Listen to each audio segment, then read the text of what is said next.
And we saw that happen, for example, after the murder of Dr. Martin Luther King Jr., with this intense effort to make sure that James Earl Ray had the right attorneys, who actually were the wrong attorneys, who were trying to get him to plead guilty so there wouldn't be a trial at all. So we've got to get as much onto the public record as possible, and that is going to be forced. That is not something that is going to happen miraculously out of the concern that the government authorities have for the well-being of the American people or the global community. We've already seen that that's not going to work. Well, as you know, I've been kicked out of Congress for a second time by the Republicans. And so I guess I have a unique story to tell. I've tried to tell the American people the truth. And this is what happens when you do something like that.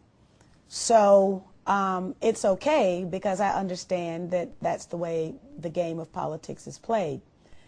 I wish it were different, however, and the only thing that we can do is to struggle together to make those kinds of changes so that no one else will go through what I've gone through just because I want to tell the truth, or because they choose to tell the American people the truth. The good thing, I think, is that we've seen a coming together. There is no left or right. There is no Democrat or Republican. There are those who seek the truth. And so we have truly built a movement based on one objective, and that's finding out the truth. So the True Rainbow Coalition that the writers of the COINTELPRO documents were so afraid of can happen today. They were afraid of it. They let us know they were afraid of it. They wrote it down. We were smart enough to read it.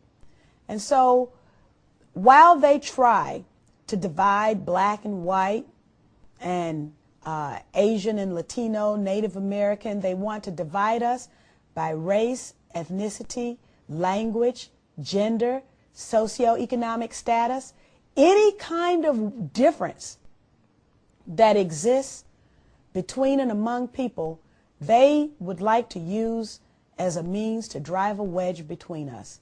But because we are all joined in one mission, and that mission is for the truth about what happened on September 11th, because the implications and the ramifications have been so vast and so great and so earth-shattering in terms of the change of the character of our country and the change of who we are to the rest of the world and the impact on the global community that we all care so much about, we've been able to put those differences aside. I see good things happening. I see a greater America coming out of this tragedy as a result of our learning that we can work together for a much greater cause, and we must. I've read a lot of Dr. Martin Luther King Jr.'s writings lately, and in one of them, he talks about silence. There comes a time when silence is betrayal. That's right. Yeah. Silence is betrayal. And there's another quote where he talks about those in suits not getting justice served. And,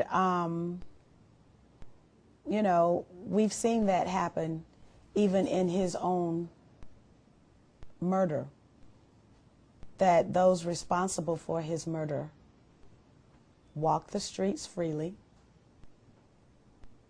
and find America as a safe haven.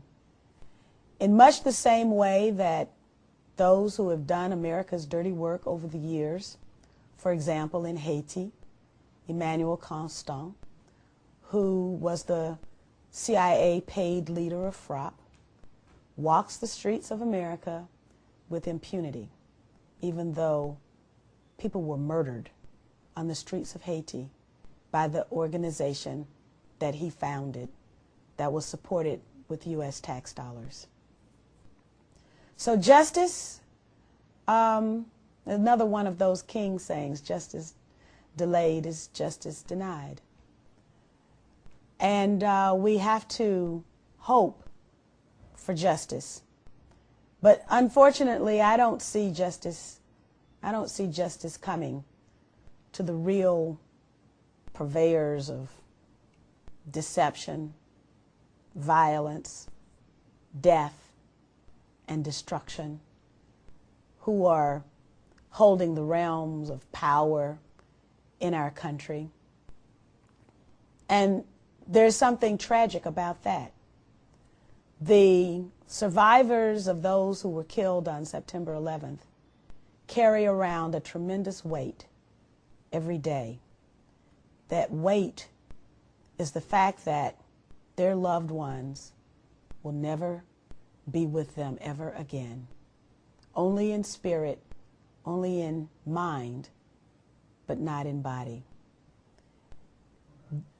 Given the United States' long history of false flag terrorism attacks, starting with McKinley in the Maine, moving on to even Gulf of Tonkin, to get us entrenched into Vietnam, Gladio, the overthrow of the Chilean president, overthrow of Mossadegh in Iran, is it more likely that 9/11 was carried out by 19 Arabs with box cutters, or that this is a false flag operation by a cabal within the government?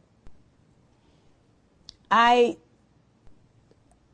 think it's so instructive that loose change begins with Operation Northwoods.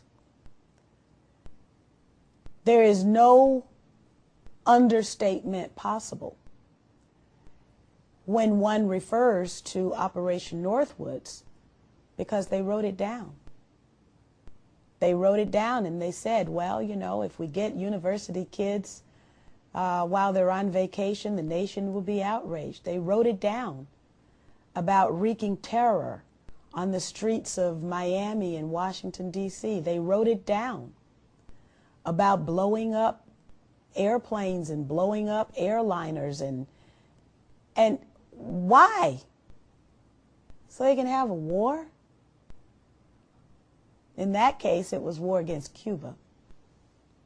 So if our Joint Chiefs of Staff can draw up a plan to facilitate war by killing innocent American people, I don't know that they've become any more benevolent since the 1960s. Ms. McKinney, thank you for your time. That was awesome. Okay. Thank you so much. Awesome.